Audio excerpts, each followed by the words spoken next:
Well, one of my guests today, John Cassells, says that since trafficking is pretty much funded entirely by men who drive the demand, then it shouldn't be women alone who bear the burden of fixing it. Today, he, along with Richard Hawkins and Jermaine Wall, are here to represent a challenging new initiative that is changing all that: Men Ending Human Trafficking. Welcome, guys. Well, thank you. Good to be here. And you guys are only 3 of 8 men that are on this committee so far that are leading it, right? And you come from all different walks of life. John, you are a street youth specialist with SIM Canada, who's basically driving this initiative or launching it, right? Which is a missions organization. Is that the fair way to say it? Yes, we're one of Canada's oldest international mission organizations, and more recently focusing on the unreached people in Canada, among which certainly young people who get drawn into the world of sexual exploitation are very hard to reach. Yeah, when we think about trafficking, we're always talking about overseas many times, so it's great to be focusing on Canada. And Richard, you are a media specialist. Yes. Jermaine, you own a design company, so you're very diverse, different ages. It's great to see young faces here. Why did you guys want to get involved with this issue? Well, it's an issue that is much larger than people in Canada realize. If you take a cross-section of 100 men, the people in that group who actually are sex purchasers could be between 10 and 20. So there's a very large demand for paid sex in Canada, something we don't often think about or talk about. But in order for our society to change the way they think about it and understand that the future of Canada allows no place for this kind of commercial sexual exploitation of our young people, the men of the church need to step up and to be part of that conversation. Jermaine, why do you think that men need to be involved? Is it just kind of like a moral issue? Is it a human rights issue? Well, I think there's 2 things. John touched on the demand side, and the demand is mostly male-driven. So it'd be like any other company. If nobody was buying their product, they wouldn't sell it.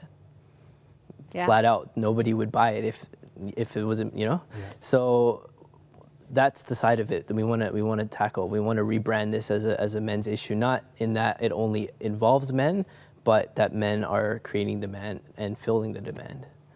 So. And that's kind of reflecting in our new prostitution laws, which kind of focus more on the demand side of it than the women who are actually offering it. Richard, what do you think about this issue? I really think that for me, it really does come down to the demand. If we don't have men buying sex, then we won't have it. We won't have an issue, right? And I really think that us Christian men should really stand up and go, no, a real man doesn't buy sex. It's not acceptable. Well, John, we were talking before we were on air. One of the things I appreciated is that you spent so many times working with people who are coming out of it or experiencing the effects of being in this trade. And so, you know, Hollywood glamorizes this. The sex trade glamorizes it. Even women who are fighting against these new prostitution laws were saying, hey, this is my choice. This is my life. It's empowering for me as a woman. Is that true from what you've seen? Well, I think mostly people who haven't got an inside knowledge of what happens in the sex trade would assume that these young people are making choices. Whether or not it's empowering choices, they have the freedom to go ahead and do this. But the reality of it is that most people who become prostitutes are actually exploited children who get lured into the sex trade. When they come out, they're very, very broken people. They have chronic medical conditions, they have mental health problems, they have addictions, and their life expectancy is greatly shortened. And I think this is part of the problem is, you know, when you speak against this, you kind of, people think like, oh, you're just uptight, you're just, you know, like morally shut down, or, you know, like there's kind of that sense of it, like you're a goody two-shoes. Yeah. So that's why I was asking you about a human rights issue, because is there like a vulnerability that we're trying to address here beyond just kind of, you know, being somebody who's just trying to stop people from having their fun? Well, the real common factor or precursor to young people getting involved in the sex trade really is fatherlessness. So they're coming from a place of deficit, a place of personal brokenness, and so we see this industry preying on these vulnerable young people, and it's time that men begin to see it for what it is. And you know, when we look through the scriptures, we understand God's heart, his broken heart for those who are vulnerable and exploited in our midst.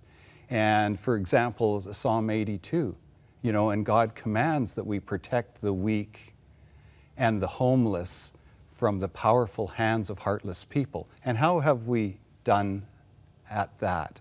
And I think the men of the church need to take stock and need to really consider the call of the scriptures for us to stand up and make a difference and go to what lengths it may take on behalf of those without a voice, on behalf of those without power in our society. Yeah, and that's, I think, part of what this new prostitution law has started that conversation to stop looking at women who are sex workers and saying, you know, you're evil.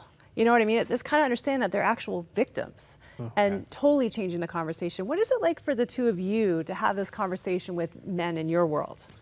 For me, I've talked to a couple guys, and they didn't even realize, they thought as you did that human trafficking was something that was a world away, and that no, it's not a world away, it's actually in our own backyard. And so yeah, really calling them out to take action and to really engage in this issue is really our goal, you know. Jermaine, what is it like for you to have that conversation? It's interesting because it seems like people think that the sex trade and human trafficking happens in a vacuum.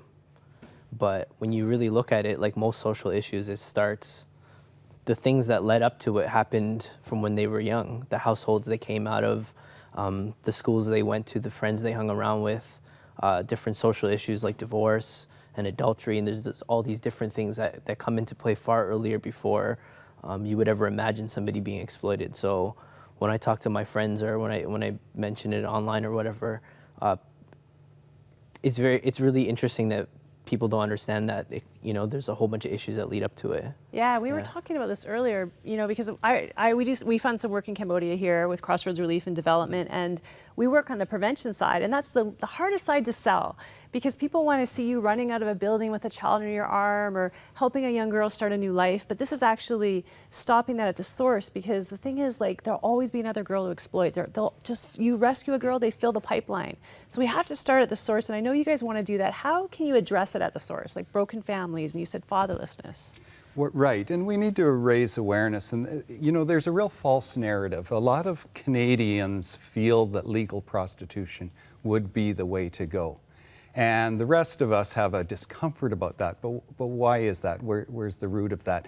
The reality is, in Canada, it's always been legal to buy sex. And on December 6th, new laws took effect that says, no, you can't do that. Anytime, any place you purchase sex will be illegal. So that's a shift.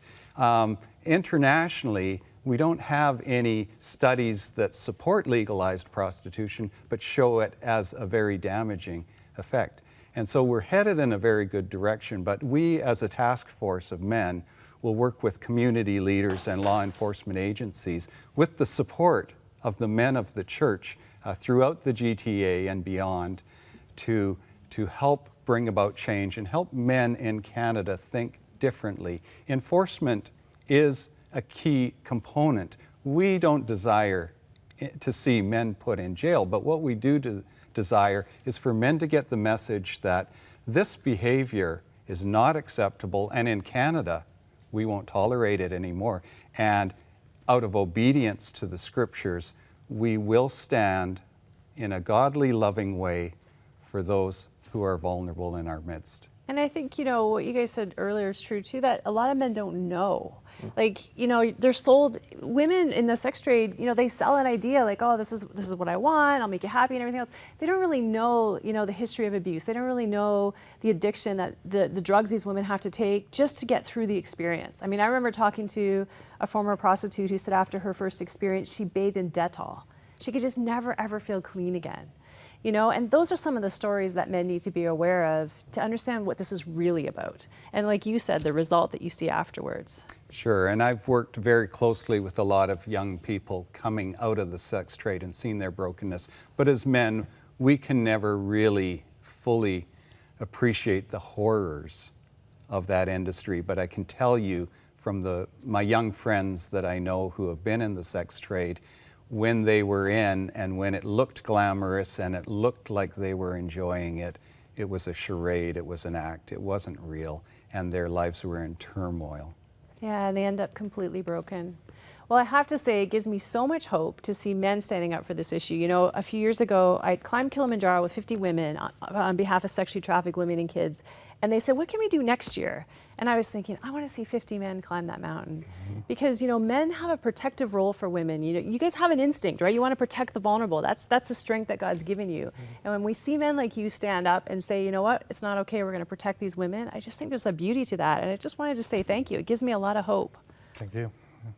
So if people want to find out more, get involved, and hopefully, you know, like you said, it's in the general Toronto area right now, but hopefully we can bring it across the country so that other Canadians can get involved or be inspired by your model. Would that be the hope? That would be great, and certainly what we're developing right now is something that can be replicated in other parts of the country. But if your viewers would like to know more, a good first step is to look at menendingtrafficking.ca and leave us a message, and we'd be delighted to be in touch. That's awesome. Well, I appreciate you guys coming on so much. You're doing a great work. We'll be cheering you on. Hopefully we'll have you back and hear what's happened when you develop it more.